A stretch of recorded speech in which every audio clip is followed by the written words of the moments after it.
আসসালামাইকুম প্রিয় জিঙ্কা চাষি ভাই বোনেরা, মা মাটির কৃষি চ্যানেলে আপনাদের স্বাগতম। এখানে যে পাত্রটা আছে সে পাত্রের মধ্যে কিছু জিঙ্গার বিচি দেখতে পাচ্ছেন। এটা মূলত হচ্ছে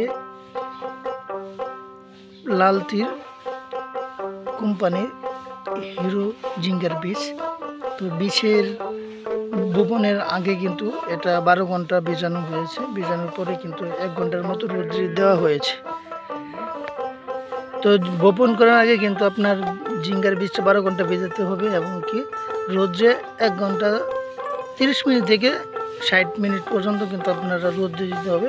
তার পরবর্তীতে কিন্তু বীজটা বপন করতে হবে। যে লাল তীর কোম্পানির হিরো জিঙ্গার বীজ, এই বীজটি কিন্তু আপনার 40 থেকে 45 দিনের ভিতরে ফলন সংগ্রহ করা যায়। যেহেতু রমজানকে টার্গেট করে এই বীজটা কিন্তু লাগানো হচ্ছে, তো শীতের সময়টায় একটু দেরিতে গজায়, সেই কারণে কিন্তু একটু তাড়াতাড়ি কিন্তু লাগানো হচ্ছে। এটা আপনার ডিসেম্বরের শেষে জানুয়ারির শুরুতে কিন্তু লাগানো হচ্ছে। তাই এখানে কিন্তু আর রমজানের হয়তো বা মার্চের শুরুতে কিন্তু এই রোজা, সেক্ষেত্রে কিন্তু একটু তাড়াতাড়ি লাগানোর উদ্দেশ্যটা হচ্ছে যেহেতু যদি হাতে কিছুদিন সময় রাখার লাগে সেই কারণে। তো দেখতে দেখতে কিন্তু সময়টা পের হয়ে যাবে। তো ধাপে ধাপে কিন্তু আপনাদের দিব। আর কিভাবে বীজটা লাগাচ্ছে, এটা কিন্তু 2 ফুট দূরত্ব করে কিন্তু লাগানো হচ্ছে।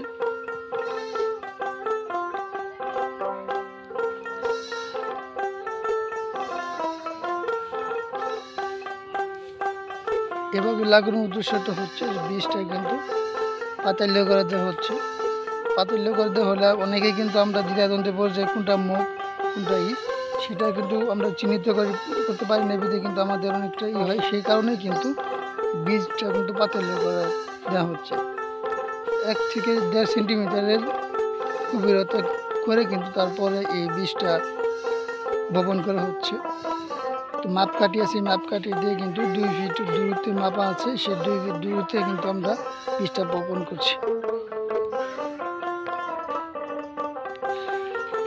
তো মোটামুটি কিন্তু এবার জয়নামা প্রজেক্টে কিন্তু 5 থেকে 6 ধরনের কিন্তু এবার সবজির চাষাবাদ করে আর যাচ্ছে।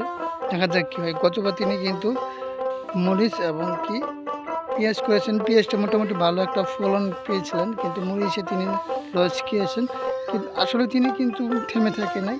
দেন তারপর পরবর্তীতে এবার কিন্তু তিনি এই 5 থেকে 6 আইটেম তিনি কিন্তু এবার সবজি চাষাবাদ করছেন।